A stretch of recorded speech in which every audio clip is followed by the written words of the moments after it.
Hi, my name is Paul Roberts, and I'm here to talk to you today about the third pillar of true Shin Buddhism. Shin Buddhism has three basic principles that define it. I call those the three pillars of Shin Buddhism. And just for recap, the first pillar says, awaken your aspiration for Buddhahood. If you haven't listened to the video on that, I suggest you listen to that one before continuing on. The second pillar of true Shin Buddhism says, you cannot achieve your aspiration for Buddhahood, no matter what you do, nor how long you do it for. And it really follows on the first pillar, because until you awaken your aspiration for Buddhahood and you actually care about becoming a Buddha, and it becomes personally important to you, then it doesn't matter what Master Shinran has to say about whether or not you can achieve your aspiration.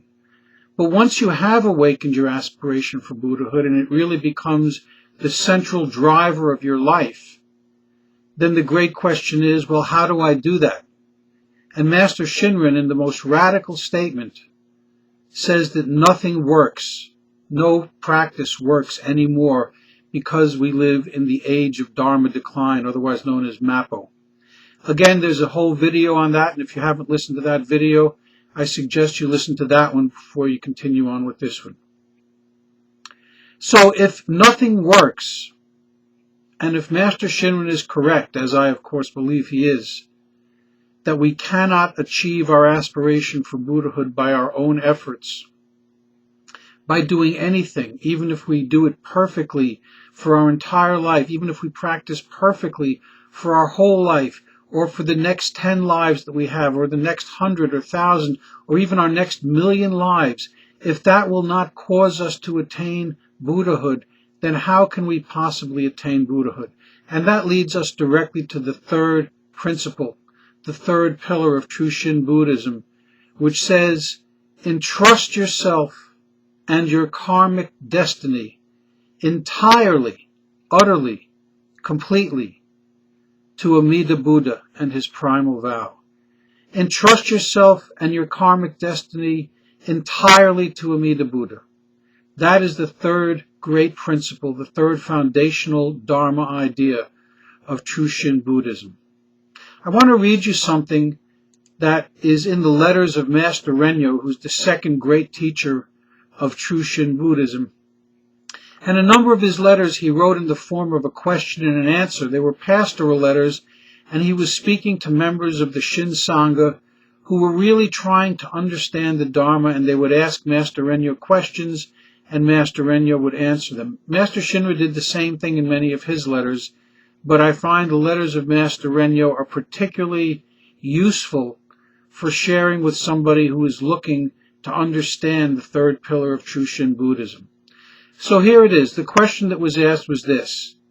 The reason why the primal vow of Amida Tathagata is said to be all-surpassing is that it is the supreme vow made for the sake of ordinary beings like ourselves who, belonging to the defiled world of the last Dharma age, commit evil and lack good.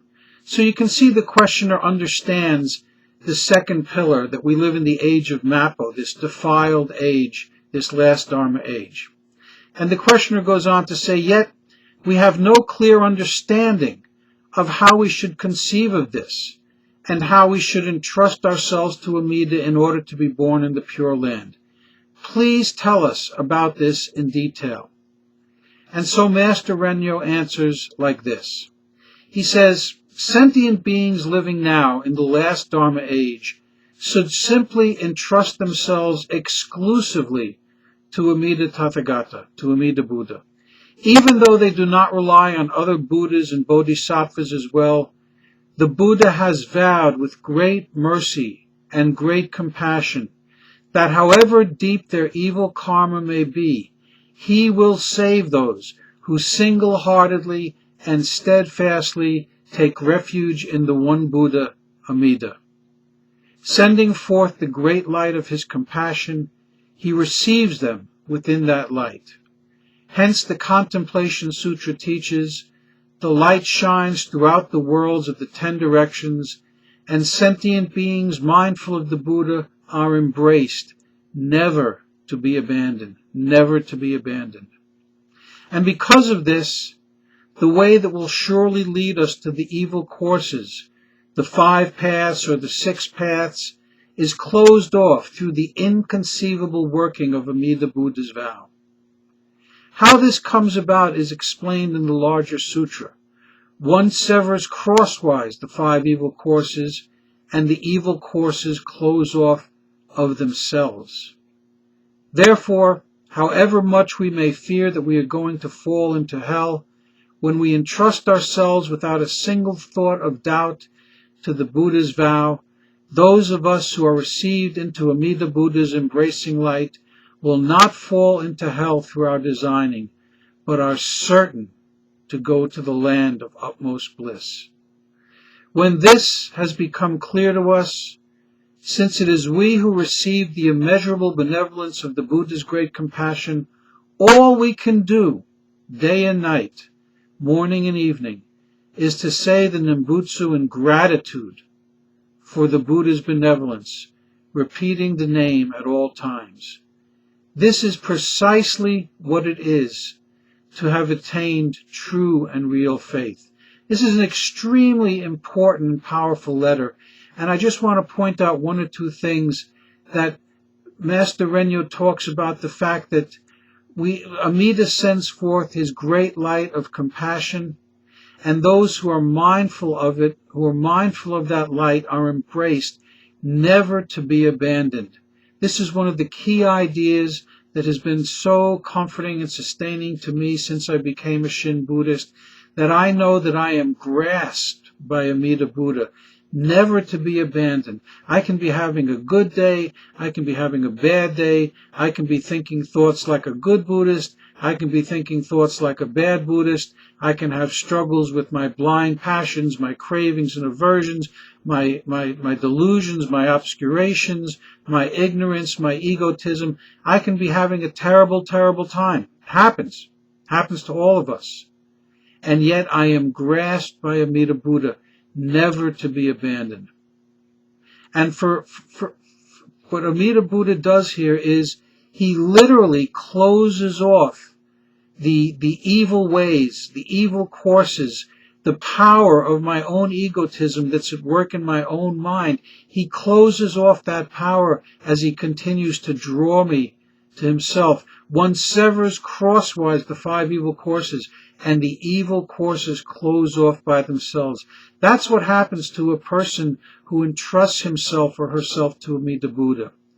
And then he says, however much we may fear that we are going to fall into hell, however much we may fear that we're going to fall short and not do what's necessary to do to move on, to come to some sort of Buddhist higher place, it doesn't matter, because when we entrust ourselves without a single thought of doubt to the Buddha's vow, then we will not fall into hell. We will not fall short.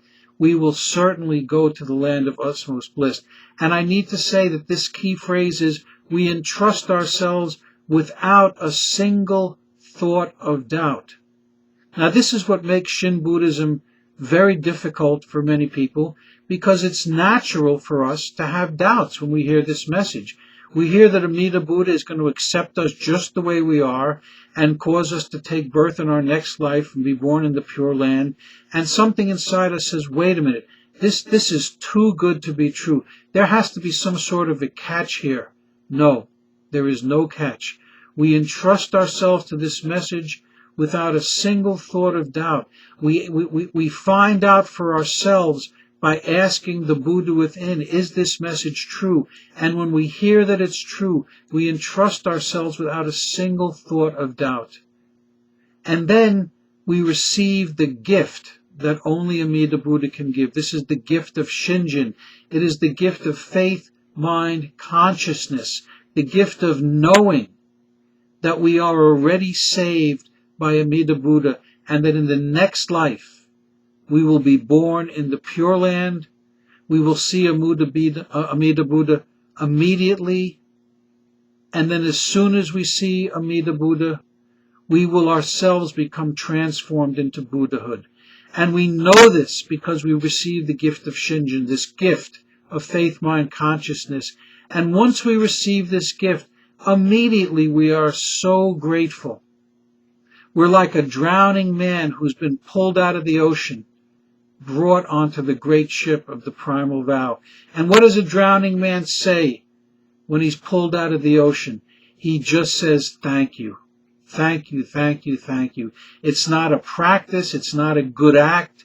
It's not something that he has to think about. It's not something he has to worry about. He's just grateful to the hand that reached down and plucked him out of this ocean of birth and death. And this is precisely what it means, Master Renyo says, to have attained true and real faith. True and real faith, this Shinjin, is the beginning and the end of the purpose of the Dharma for us in this age of Dharma decline. The whole point of the Dharma is to bring us to this true and real faith. That first moment, that one thought moment of true and real faith, the spark crosses the gap. Amida fills the mind of the plain person, the evil person, the ignorant person, and even the sage and the wise person. Amida fills the mind with the knowledge of true and real faith. And all of a sudden we know we're grasped by Amida Buddha, never to be abandoned. That's the third pillar. Entrust yourself and your karmic destiny entirely, completely, and utterly to Amida Buddha. We don't depend on ourselves. We don't depend on our practice. We don't depend on our good thoughts. We don't depend on our own wisdom. We don't depend on our own compassion. We don't depend on our own ability to say Namo Amida Butsu. We don't depend on ourselves in any way.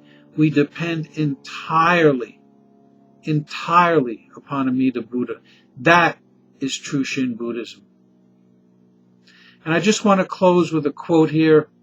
The Larger Sutra states, this is Shakyamuni, Buddha stating in the Larger Sutra, the person who hears and who never forgets this Dharma, but sees and reveres it, and greatly rejoices in attaining it, that person is my true companion. And so the invitation goes out to you and to me and to all beings everywhere to become true companions of Shakyamuni Buddha by hearing this Dharma deeply in the heart, by never forgetting it, by seeing it, by revering it, and by greatly rejoicing in attaining it. If you do that, then you are that person. You are Shakyamuni Buddha's true companion. Well, now I've explained the 3 pillars of true Shin Buddhism. I hope you learn them. I hope you write them down. If you have any questions about them, you can contact me directly. We have an online Sangha. It's called True Shin Buddhism. It's part of the Yahoo groups. And we'll be happy to explain anything that you need to understand about these 3 pillars, these 3 fundamental ideas of true Shin Buddhism. If you're listening to this message, you're incredibly fortunate. Your karma has ripened to the place where you're actually listening to the one teaching that can lead you to the end of suffering and the beginning of Buddhahood at the end of this life. I wish you all the best, and I'll be back with another video shortly.